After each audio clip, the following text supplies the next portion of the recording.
So we're getting the system disabled due to poor outward visibility, which makes sense because the windshield's got some ice up on the top still. So that will clear up eventually. This other issue, that's a problem, because if the window gets frozen on the passenger side, what ends up happening is the system will only allow the back half of the top to go up, and then the front half of the top stays in place. And then when you bring it back, it doesn't fully lock in. So I've had to I'm on my way driving into work, and this is what I got to deal with the entire time. So hopefully by the time I get to work, my passenger side window will be thawed out. I'll be able to lower it down, and then once I can lower that down, I should be able to fully suckle the roof again. This has happened twice.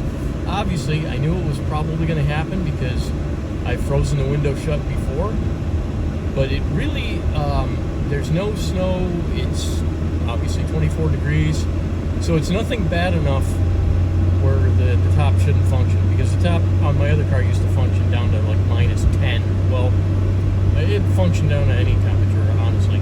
So I'm a little confused as to why the new system doesn't work as well as the old system, but okay. Alright, so now my window works again, so I'm going to go ahead and give this a shot.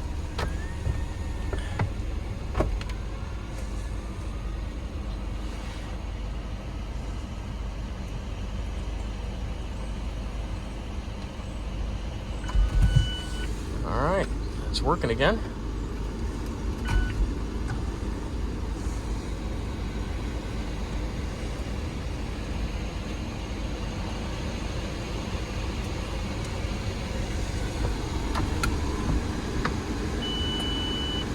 And the air is cleared.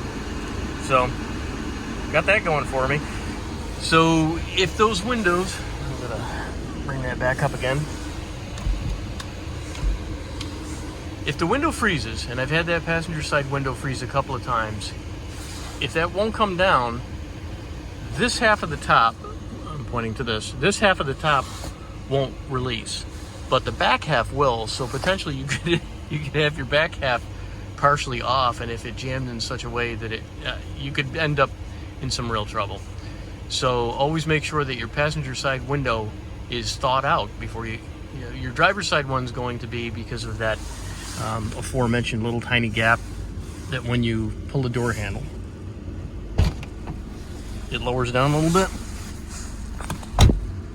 and then you see how it closes back up again. So you just have to make sure that door functions 100% before you try to do the roof, especially in temperatures like this. Like, I don't think 24 degrees is the target audience for topless driving, but it shouldn't be out of the realm. All right, so I have 561 miles on it, and just give you a quick little review on the car so far. I was hoping to do a review with the snow, but obviously that hasn't worked.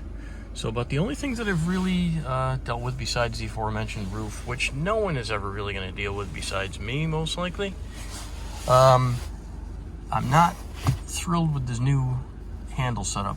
The old car had a grip over here, so when you go to close the door, at night especially, when you can't see anything here, there used to be a handle you could reach over and grab it. This one here, it's tougher to find. You end up smashing and putting your mirrors down more than anything else. Not a big deal, but enough of a big deal where they should have just designed that so that was in there. The cup holder's cool there. Had to remove the other cup holder back here because your hand can't reach this unless you have like really short arms. So this would be as far back as my arm could go without actually lifting my elbow way the heck up in the air. So that's just kind of crazy right there. I don't care. I don't drink anything in my car at all, so it didn't bother me to take the cup holder out. It's one of those things where it's just kind of a strange design anyways. Other than that, I absolutely love the car. I'm not a fan of the hill holding thing, which is interesting. I find myself fighting the hill holder more than anything else. It gives me more problems to be on an angle and have the brake apply itself. So you press on the brake, and then you can take your foot off in the brake to clutch brake your way up a hill. So like if it's an anti-rollback essentially. So you still have to overcome this when you're driving forward. So now instead of worrying about holding a brake and holding a gas on a hill, I'm more worried about overpowering the brake. It's strange. It's hard to really explain unless you drive a standard.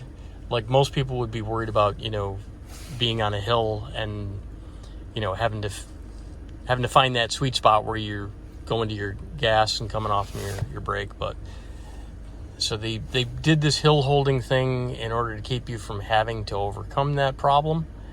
And instead, for me, it is the problem because I'm just not used to that. I'm not used to cars with that kind of newfangled technology. So I would prefer not to have that. If I could disable it, I would. The shifts are precise. I really like the transmission. Very smooth. It's actually smoother than the old car was. So whatever they've done with the transmission now seems to be a bit better.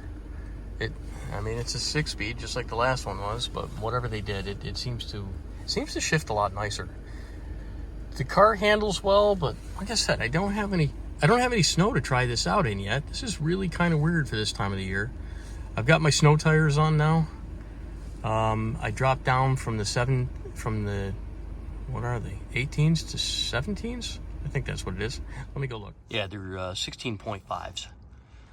So they look a little bit smaller in the wheel well, but I don't really care. I wanted winter tires. I got these from TireRack.com, and that's where I got my last set from too. Yokohama's on that one as well. I was super happy with those, and it never left me stranded. I've never been stuck in one of these except for in my backyard, which well, it shouldn't have been there in the first place.